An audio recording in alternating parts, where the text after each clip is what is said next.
Bienvenidos al espacio Kineret. Ya hace meses que en nuestro mundo estamos viviendo una situación de pandemia con el virus COVID-19. Durante este mes de octubre vamos a explicar 4 actitudes evangélicas para vivir este momento tan excepcional. Vamos a ello.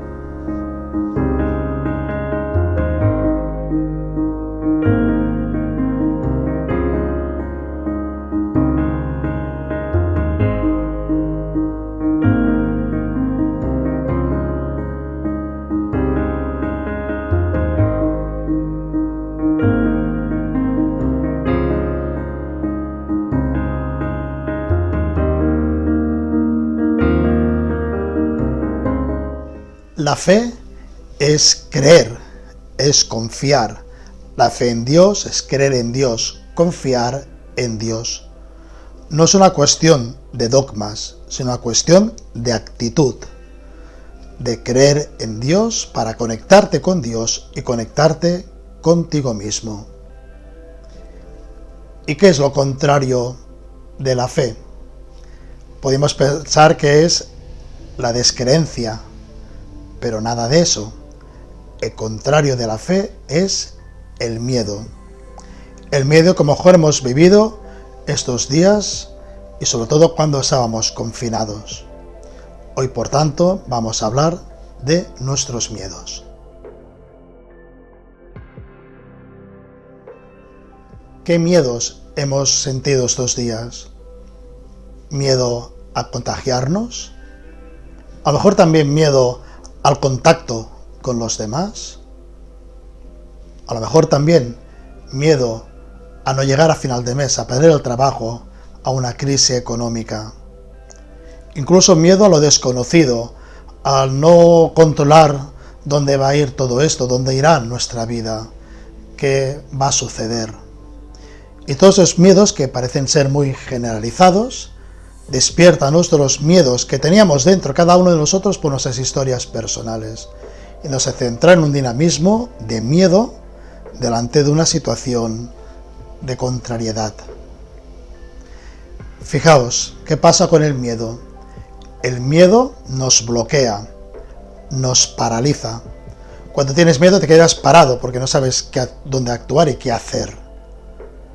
Y cuando te movilizas, el miedo te lleva también a una sequía espiritual, a un vacío espiritual.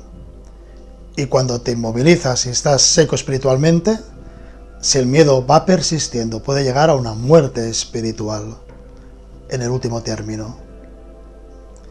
Jesús, delante del miedo, nos dice: no tengáis miedo, creed en mí. Jesús nos presenta la fe como la curación de nuestros miedos. La fe en Jesús puede también curar nuestros miedos, porque nos sentimos acompañados, sabemos que no estamos solos, que Jesús está con nosotros. Y nuestra confianza en Jesús hace que veamos esa situación desgraciada como una oportunidad para valorar más las cosas pequeñas de cada día, para valorar más nuestros contactos, nuestras relaciones humanas, para darnos cuenta que podemos ser mejores personalmente como humanidad. De las situaciones críticas, de crisis que nos pueden llevar al miedo, la fe nos invita a verlas como oportunidad, primera, para ser más nosotros mismos, para mejorar nuestras relaciones humanas y para mejorar también nuestra relación con Jesús. La fe en Jesús puede curar nuestros miedos. Hemos de crecer en esta fe, hemos de cuidar nuestra fe en Jesús, buscar momentos de oración, de silencio, de plegaria, de asistencia a los sacramentos, de participación de la vida sacramental. Cada uno tiene que buscar esas cosas que le ayuden a su espiritualidad, porque así reforzaremos nuestra fe, ahuyentaremos nuestros miedos y tenemos una actitud más positiva para construir en un momento mundial tan excepcional, en el cual los cristianos también tenemos una buena palabra a decir. Que tengáis un buen día, cuidaros mucho y no estáis solos. Adiós.